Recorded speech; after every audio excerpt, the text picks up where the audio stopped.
어제에 이어서 사무엘 하 말씀을 계속 나누도록 하겠습니다. 어제 어떤 말씀을 드렸죠? 기억이 나세요? 어제 누구에게 했죠? 다윗의 이야기를 했습니다. 다윗이 아들 압살롬에게 쫓겨서 도망을 가고 있는데 누가 나타나서 저주하는 말을 했습니다. 누구죠? 그 이름이 시므이입니다. 시므이. 부하들은 다 죽이라고 얘기하지만, 죽이겠다고 얘기하지만 다윗이 막습니다. 그러면서 내 몸에서 난 아들도, 압살롬이죠. 아들도, 넷째 아들, 그 압살롬도 나를 죽이려 하는데 하물며 저 베냐민 사람이랴, 사울 왕의 지파인 베냐민 사람이랴. 여호와께서 그에게 명령하게 하신 것이니, 하나님께서 하게 하신 것이니 내버려둬라, 저주하게 내버려둬라. 이 모든 상황을 하나님이 다 보실 텐데 하나님께서 이 상황 때문에 나를 불쌍히 여기실 수도 있지 않겠느냐. 그러면서 오늘 그 저주 때문에 여호와께서 나를 손으로 갚아주실 것이다, 이렇게 이야기합니다. 이것을 그냥 그대로 받으면은요, 이렇게 해석이 됩니다. 때때로 우리가 당하는 고난이나 고통이나 어려움이 있다 할지라도 그것 때문에 오히려 하나님께서 나를 불쌍히 여기셔서 오히려 은혜를 베푸실 것이다, 그런 의미라고 해석할 수가 있는 것이죠. 우리의 자녀들이 때때로 실수하고 잘못했을 때 혼낼 수 있습니다. 그러나 혼을 내서 울고 있는 모습을 보면 불쌍하잖아요. 안쓰럽잖아요. 그러니까 또 부모의 마음이 치근하게 됩니다. 그래서 뭐가 됐든지 간에 또 위로하고 힘을 주고 용기를 주고 그러지 않습니까? 그러는 것처럼 다윗은 그렇게 생각한 겁니다. 오늘 그 저주 때문에 내 원통한 그 모습을 보시고 하나님께서 은혜를 베푸실 것이다, 이렇게 생각했다는 거죠. 힘든 일이 있어도 하나님께서 이것 때문에 나를 불쌍히 여기실 것이다, 오히려 이렇게 해석한다고 하면 그것은 우리에게 큰 믿음이요, 또 우리에게 소망이 된다고 봅니다. 우리에게 주의 은혜가 어려울수록 더 충만히 임하기를 주님의 이름으로 축원합니다. 그래서 다윗은 부하들과 함께 도망을 가지요. 그런데 이제부터 전략이 시작이 됩니다. 싸움이 시작이 돼요. 다윗은 도망을 가지만 그것으로 끝은 아니죠. 다윗이 뭐 영원히 피해만 다니겠습니까? 하나님께서 또 인도하시는 그 기회를 보지 않겠습니까? 그때 다윗의 주변에 수많은 사람들이 등장하게 됩니다. 다윗을 배신하는 사람도 나오고 다윗을 끝까지 다윗과 함께하는 사람들도 나오게 되겠죠. 이 사람이 어려움을 당할 때는 드러나지요. 이 사람이 친구인지, 진짜 친구인지, 아니면 이 사람이 겉으로만 나를 좋아하는 사람이었는지 하는 것이 드러나게 되어 있는데, 오늘은 특별히 두 사람의 이야기를 좀 하겠습니다. 후세라고 하는 사람과 아히도벨이라는 사람입니다. 한번 저를 따라서 하시죠. 후세, 아히도벨. 후세는요, 누구냐면 다윗의 친구입니다. 이제 우리가 읽진 않았지만 16장 15절부터 쭉 보면 다윗의 친구입니다. 그런데 이제 압살롬이 예루살렘 성으로 들어가지 않겠습니까? 다윗은 그 성을 피해서, 왕궁을 피해서 도망을 가고, 그리고 이제 압살롬은 그 왕궁으로 들어가게 되는 거지요. 그때 후세라고 하는 다윗의 친구가 함께 들어갑니다. 따로따로 들어가는데 함께 거기서 만나죠. 그러니까 압살롬이 이야기합니다. 아니, 당신은 다윗 왕의 친구 아닙니까? 그러면 다윗 왕하고 함께 해야지 왜 이 왕궁에 들어옵니까? 그렇게 이야기합니다. 그랬더니 후세가 뭐라고 말하냐면, 하나님이 당신과 함께 하십니다. 그래서 내가 다윗을 섬긴 것처럼 당신을 섬기겠습니다. 이렇게 후세가 말을 합니다. 이것은 사실이 아니고요. 후세가 압살롬의 옆에 있으면서 압살롬이 잘못된 판단을 내리도록 옆에서 이야기하기 위해서 일부러 들어가는 겁니다. 후세라는 사람, 그러니까 다윗을 쫓아서 함께 피신하는 사람도 있지만 후세는 압살롬의 정신을 흐리게 하기 위해서 그 자리에 들어가는 거죠. 그래서 그렇지만 이제 믿을 수는 없죠. 믿을 수는 없으니까 압살롬이 함께 하지는 않습니다. 그렇지만 죽이지도 않아요. 죽이지도 않습니다. 그래서 그냥 그 자리에 있게 되는데, 두 번째 제가 말씀드릴 사람은 아히도벨이라고 하는 사람입니다. 아히도벨은 어떤 사람이냐면 다윗의 지략가입니다. 다윗의 참 이 아히도벨이라고 하는 사람이 다윗을 배신하지만 않았으면 이 성경에 아주 위대한 인물로 기록이 많이 됐을 겁니다. 심지어 성경에 뭐라고 되어 있냐면요, 이 아히도벨은 다윗에게 있어서 하나님과 같았다, 이렇게 성경은 말씀을 하고 있습니다. 얼마나 그 지략이 훌륭하고 뛰어난지. 이 아히도벨, 여러분 성경에 아히도벨 등장하지 않거든요. 왜냐하면 이 아히도벨은 끝에 이 다윗을 배신한 사람이기 때문에 그 아히도벨의 그 공적이라든지 그 수고라든지 이런 거 하나가 기록이 되지 않습니다. 성경에 그냥 배신하는 장면만 딱 기록이 되지 않습니까? 그런데 이 아히도벨이 계략을 압살롬에게 알려주지요. 그 계략은 뭐냐면, 다윗 왕은 정말 훌륭한 왕이다. 다윗은 싸움도 잘한다.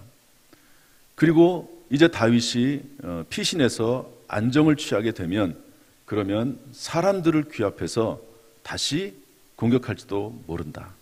그러니까 지금 당장 죽여야 된다, 이렇게 말을 합니다. 지금 당장. 여기 17장 우리 한번 읽어보겠습니다. 17장 1절 2절 한번 읽어보도록 하죠. 17장 1절 2절 다 같이 읽어보겠습니다. 시작. 아히도벨이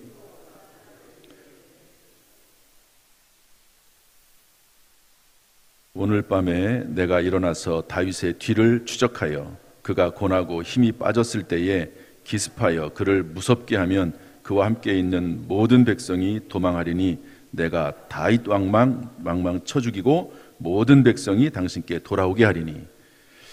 아히도벨의 계략입니다. 이왕 읽었으니까 16장 23절 그 위에 있는 것도 한번 읽어보죠. 16장 23절 시작.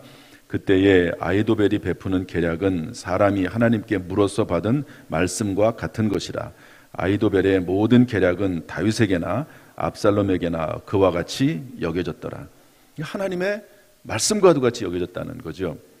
그래서 그 아히도벨이 그런 계략을, 작전을 피는데요, 다 좋아합니다. 백성들도 좋아하고 압살롬도 좋아해요. 관리들도 다 좋아합니다. 그런데 여기서 끝났으면 다윗 왕도 죽었을지 모릅니다. 그런데 갑자기 압살롬이요, 이런 말을 합니다. 5절 말씀 한번 읽어보겠습니다. 5절 말씀 다 같이 시작. 압살롬이 이르되 아렉 사람 후세도 부르라. 우리가 이제 그의 말도 듣자 하니라. 아까 말씀드린 다윗의 친구인 후세도 부르라는 거예요. 이때 부르지 않고 그냥 아히도벨의 말을 따라서 그냥 했으면 역사가 어떻게 바뀌었을지 모릅니다. 그런데 후세도 부르라고 이야기하죠. 후세도 계략을 이야기해 줍니다. 상황은 똑같아요. 다윗이 힘든 상황이다. 그러니까 아히도벨은 지금 쳐서 죽여야 된다, 이렇게 말을 했거든요. 아히도벨은. 그런데 후세는 뭐라고 말하냐면, 지금 힘든 상황이지만 그러나 다윗은 용사다. 그를 따르는 사람들도 다 용사다. 만약에 잘못 공격했다가 만약에 우리의 편이 혹시 그 전쟁에서 조금이라도 지게 된다고 하면, 타격을 입게 된다고 하면 백성들의 마음이 돌아설 것이다. 그러니까 지금 공격하지 말고 전 12지파의 모든 지파들을 다 모아서 총공격을 가하자, 이렇게 얘기를 합니다. 여러분 같으면 누구의 말을 듣겠습니까?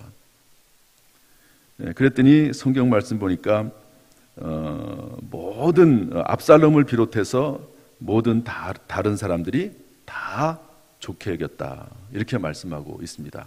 그리고 나서 압살롬이 이 후세의 말을 듣지요. 우리 14절 말씀 한번 읽어보겠습니다. 왜 그렇게 됐는가? 14절 말씀 읽어보겠습니다. 17장 14절 시작. 압살롬과 온 이스라엘 사람들이 이르되 아렉 사람 후세의 계략은 아히도벨의 계략보다 낫다 하니 이는 여호와께서 압살롬에게 화를 내리려 하사 아히도벨의 좋은 계략을 물리치라고 명령하셨음이더라. 압살롬의 계략이 있고 후세의 계략이 있는데 압살롬의 계략이 훨씬 좋아요. 아히도벨의 계략이 훨씬 좋습니다. 당장 그렇게 해야 되는 게 맞습니다. 그리고 하나님께서 여태까지 아히도벨을 사용하셨어요. 아히도벨의 말이 하나님의 말씀과도 같이 그렇게 되었습니다. 그런데 이 마지막 순간에 하나님께서는 아히도벨의 좋은 계략을 물리치라고 천사들을 통해서, 천사들이란 말은 없지만 하나님께서 그렇게 역사하신 것이죠. 그렇게 명령하시고 그리고 후세의 계략을 택하도록 하셨다 하는 것을 알 수가 있습니다. 저는 이전에 이 말씀을 들으면서 읽으면서요, 참 정말 사람의 인생이라고 하는 게, 운명이라고 하는 게 사람이 하는 것 같지만 하나님이 하시는구나 하는 것을 마음속에 깊이 느끼게 되었습니다. 승리는 누구에게 있느냐? 사람이 하는 것 같고 과학이 하는 것 같고 그리고 모든 사람들이 다 모든 역사를 이끌어가는 것 같지만 그 뒤에는 하나님이 계시고, 여러분이 판단이라고 하는 것은요, 생각이라고 하는 것은요 순간적이잖아요. 잘못 한번 판단하면 그 사람의 인생이 어떻게 변화가 될지 모릅니다. 판단 한번 또 잘하면 그 사람의 인생이 어떻게 선하게 또 이끌어질지도 모르는 것이죠.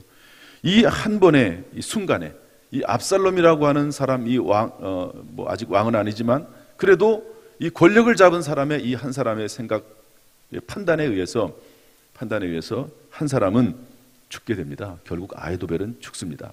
어떻게 죽냐면 자기의 계략이 이루어지지 않은 것을 보고 고향으로 내려갑니다. 그래서 자살해서 죽습니다. 자기의 계략이 이루어지지 않는 것을 보고 이제 내 시대는 끝났구나. 하나님께서 다윗 왕을 다시 일으켜 세우시는구나. 내가 판단을 잘못했구나. 다윗 왕이 이제 나이가 들어서 죽을 때가 되었는데 그 뒤를 이어서 압살롬이라고 하는 사람이 왕이 돼야 된다고 생각을 했는데, 넷째 아들이거든요. 된다고 생각을 했는데 하나님의 뜻은 거기에 있지 않구나. 이렇게 판단을 하고 자기가 잘못 생각했음을 깨닫고 자살해서 죽습니다. 여러분, 승리는 누구에게 있습니까? 하나님에게 있습니다. 한번 저를 따라서 하시죠. 승리는 하나님에게 있다. 하나님께서 누구의 손을 들어주시느냐에 따라서 승리와 실패가 결정되는 것이죠. 하나님께 승리가 달려있는 것이지 사람의 노력에 다 달려있는 것은 아닙니다. 그렇다고 사람의 노력이나 사람의 수고가 필요가 없다는 말은 아닙니다. 하나님께서 은혜를 베푸시는 하나님의 은혜도 반드시 있고, 그것이 어떤 경우에는 더 절대적이다 하는 것을 알려주고 있습니다. 여러분, 우리가 이 새벽에 나와서 기도합니까? 왜 금식합니까? 여러분, 금식 다 잘하고 계시죠? 한 명만 하시는 것 같아요. 어떻게? 저는 금식할 때 이제 생수 물만 먹거든요. 이전에는 그냥 생수만 먹었어요. 좀 물이 좀 약간 차지요. 몸의 온도보다는 낮죠. 그런데 이번에는 어제 이제 장례가 나가지고 인천에 다녀왔는데 좀 따뜻한 물을 한번 먹어봤어요. 따뜻한 물. 그랬더니 저는 상당히 좋더라고요. 따뜻한 물을 먹으니까 몸에 이제 열기가 들어가니까, 열이라고 하는 것은 에너지잖아요. 먹는 것도 에너지지만 또 열도 하나의 에너지가 될 수 있습니다. 그래서 따뜻한 물을 먹었더니 위하고 장이 아주 따뜻해지고 또 힘이 나는 것 같고, 그래서 어제는 잘 지내왔는데, 아무튼 여러분들이 금식을 하시는데요, 한 끼를 하더라도 금식하면서 배가 고프는 그 순간에 하나님 앞에 소원을 아뢰세요. 소원을. 하나님, 이랬으면 좋겠습니다. 사람이 막 바쁘고 막 이러다 보면은요 잊어버립니다. 밥 먹는 것도 어떤 경우에는. 그런데 그 배가 고픈 순간에 하나님 앞에 소원을 아뢰고, 혹시 시간적 여유가 되면 사람이 밥을 안 먹으면요 할 시간이 엄청 많아요. 아침, 점심, 저녁 세 끼를 안 먹는다고 생각해 보십시오. 그러면 시간이 많이 남습니다. 그 시간에 하나님 앞에 성경을 읽고, 앞에서 성경을 읽고, 또 그 시간에 짧은 시간이지만 기도를 아뢰고, 그렇게 하는 것이 상당히 중요하다고 봅니다.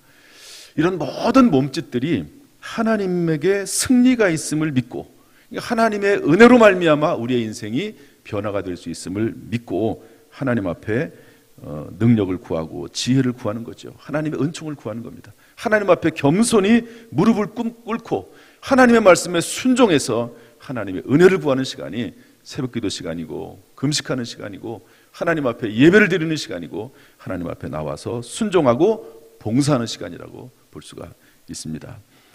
여러분, 모든 것은 하나님의 은혜 가운데 있는 줄로 믿고, 오늘도 하나님의 은혜를 구하는 가운데 주의 은총이 우리 가운데 임하기를 주님의 이름으로 축복합니다. 우리 23절 말씀 한 구절만 더 읽겠습니다. 23절 말씀 다 같이 읽어보죠. 17장 23절 다 같이 시작. 아이도벨이 자기 계략이 시행되지 못함을 보고 나귀의 안장을 지우고 일어나 고향으로 돌아가 자기 집에 이르러 집을 정리하고 스스로 목매어 죽음에 그의 조상의 묘에 장사되니라. 아이도벨 참 훌륭한 사람, 복된 사람, 그리고 이런 일만 없었으면 이 성경의 많은 부분에서 기록되었을 사람. 그런데 끝이 좋지 않은 인생으로, 끝이 안 좋은 인생으로 생을 마감하게 됩니다. 끝이 좋으면 다 좋다, 뭐 이런 말을 제가 가끔 하지요. 그런데 아이도벨은 끝이 안 좋은 인생이 되고 말았습니다. 다 좋았는데 끝이 안 좋아요. 다 안 좋은데, 뭐 다 안 좋을 수는 없지만 어쨌든 다 안 좋은데 끝이 좋은 사람이 있습니다. 인생의 후반전, 인생의 끝이 좋은 사람이 있고, 아이도벨은 다 좋았는데 끝이 안 좋은 인생이 된 것이죠. 하나님을 배신하고 사람을 배신하면 그렇게 됩니다.